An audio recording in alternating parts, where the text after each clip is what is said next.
Om Shanti. Next पदम है हमारा 5000 वर्ष के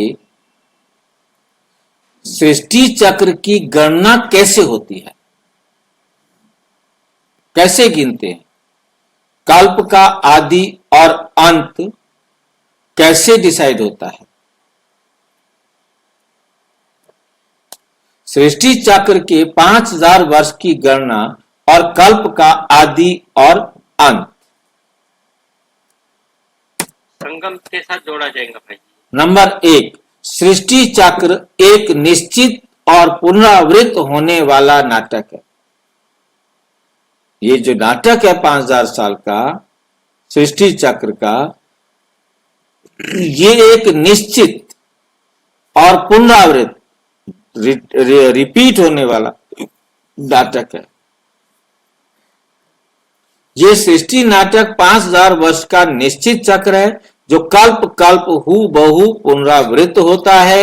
इस चक्र में 4 युग होते हैं, सतयुग, त्रेता युग, द्वापर युग और कलि युग। ये चक्र अचल, अविनाशी और नियोजित रीति से चलता रहता है।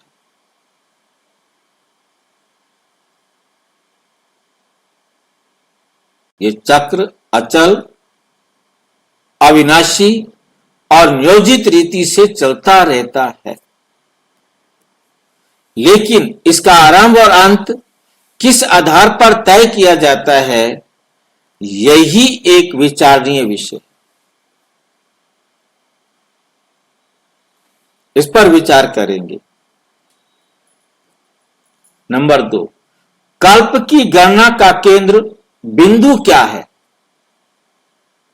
किस आधार पर इसको निश्चित किया जाता है। कल्प का आदि और अंत तब होता है जब आत्माओं का परम धाम से आना होता है।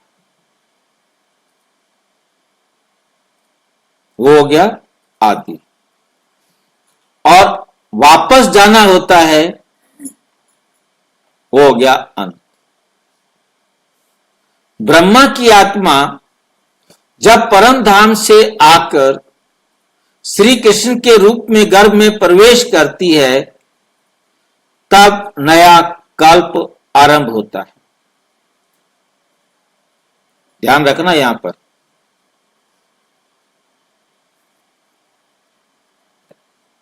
कल्प का अंत तब माना जाता है जब ब्रह्मा बाबा की आत्मा वापस परम धाम लौटती है।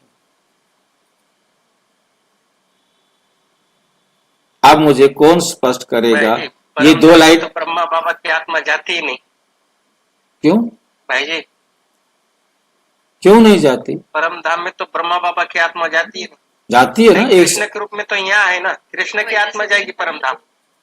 परम धाम में कृष्ण वाली आत्मा बन के जाएंगी ना, ब्रह्मा की आत्मा बन के कैसे जाएगी? नाम तो आत्मा ने जाना है, नाम चाहे कोई भी हो, आत्मा का कोई नाम नहीं है। ये नाम कृष्ण भी और ब्रह्मा भी, ये शरीर के नाम है। भाई जी, फिर बाबा ने ऐसा क्यों बताया कि कृष्ण आने से संगम का तो सृष्टि की शुरुआत होती है, ऐसा क्यों बताया? फिर कल्प की शुरुआत होती है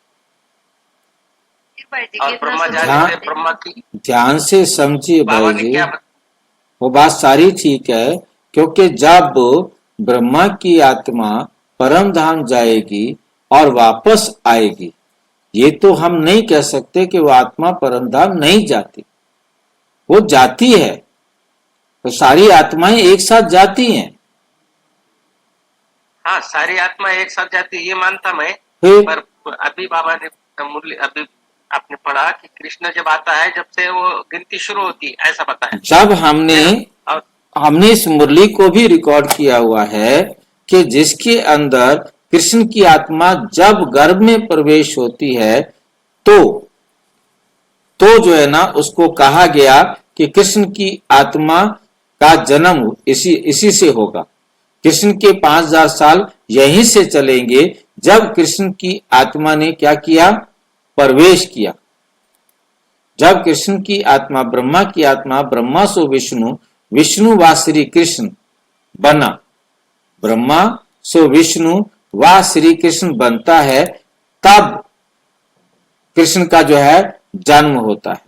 बोला कृष्ण के रूप में वो आत्मा प्रवेश करती है। जब कृष्ण की आत्मा प्रवेश करती है,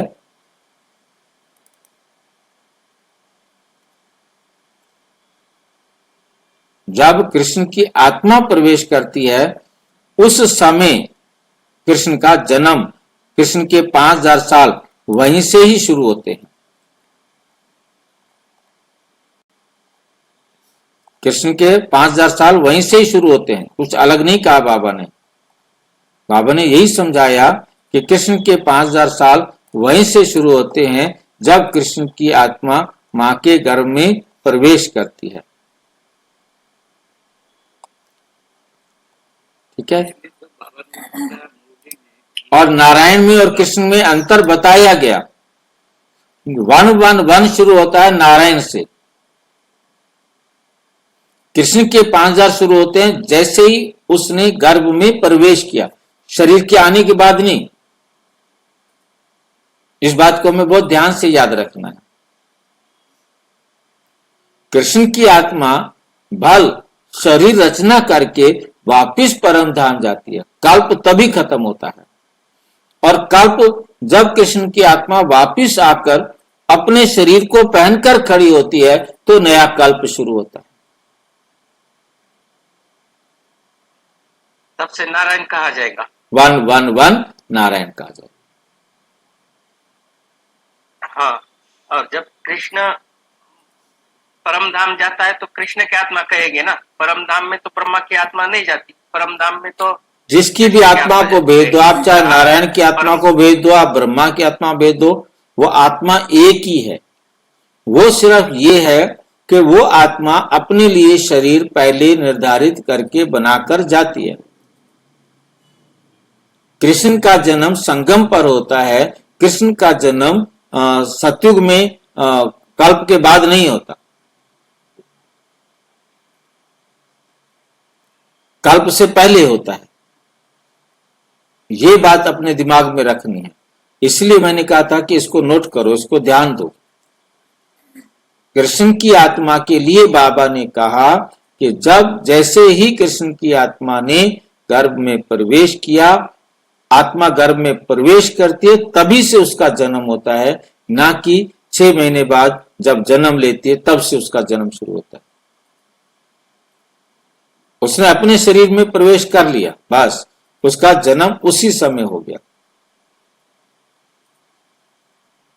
और वो आत्मा अपने शरीर को युवा बना के रख के जाती है ताकि वो आकर उसे पहनकर खड़ी हो जाए, नई सृष्टि को चलाने के निमित्त बने।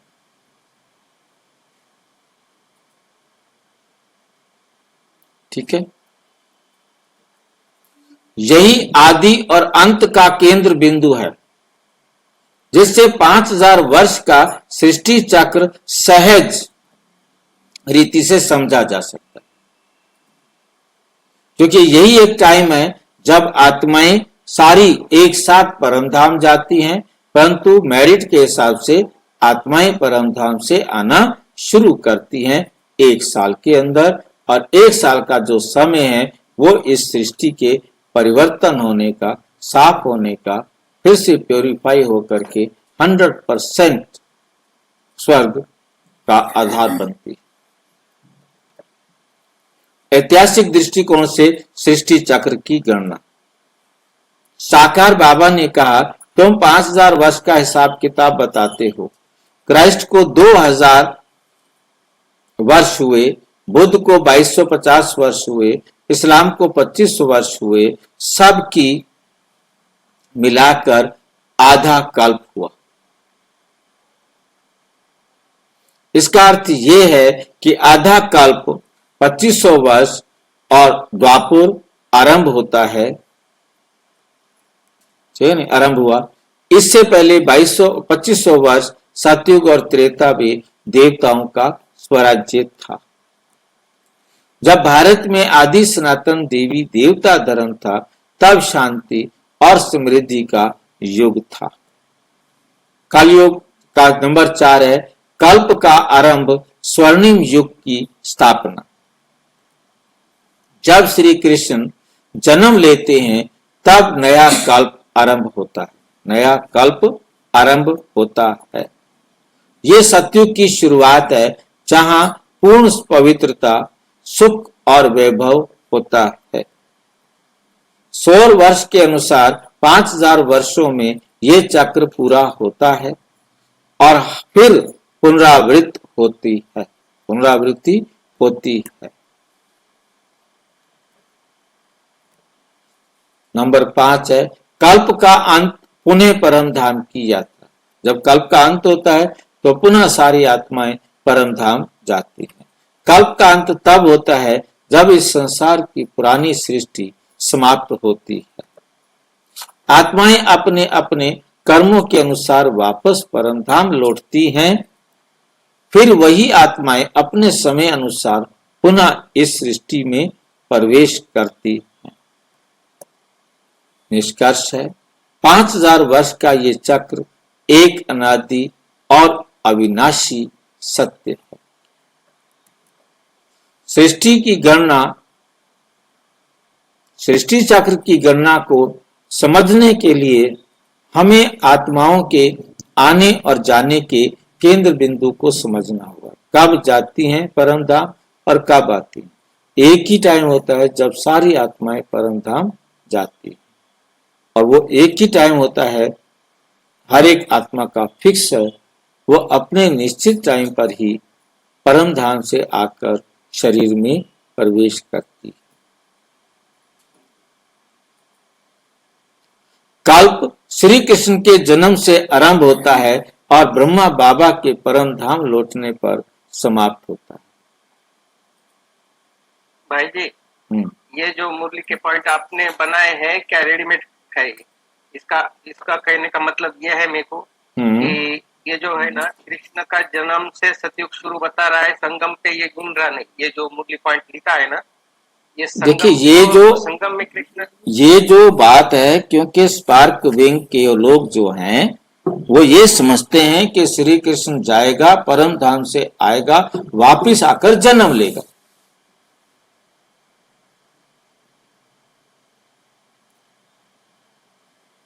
तो यही बोल रहा मैं कि ये पॉइंट जो बनाए हैं ना, वो पॉइंट को रख के बनाए वाले पॉइंट है। ये अभी बताया आप, मैं वही तो बता रहा हूं। मैं उसी के लिए तो आपको मैंने वहां रोका इसीलिए था, मैंने आपको यही समझाने के लिए कि कृष्ण का जन्म अलग है और ये अलग है।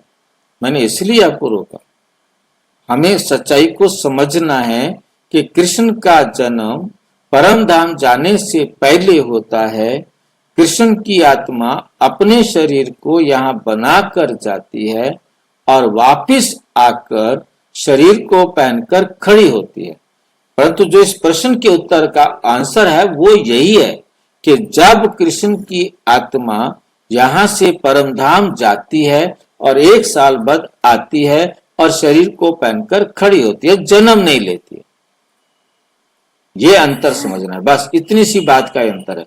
वो इतनी सी बात नहीं समझ सकते स्पार्क विंग वाले, फिर उनको हम नहीं समझाना चाहते। हमें उनको जो समझ में आएगा वो उनका पार्ट है, परंतु सच्चाई जो है वो हम यहाँ जरूर वर्णन करेंगे ना। सच्चाई ये है, इसी बात से मैं आपको बता रहा था। ये इसी पॉइंट से ना, यही पॉइंट आ रहा था बीच में। ये जो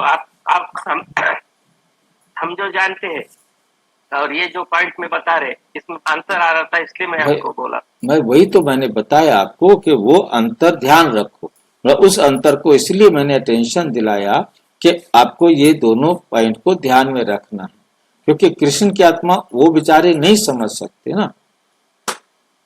वो तो समझते हैं कि कृष्ण की आत्मा 36 के बाद आएगी, फिर जाके जन्म लेगी, फिर वो पालना होगी, फिर जो है ना नई दुनिया चलेगी, फिर वो बड़ा होगा, फिर वो नारायण बनेगा।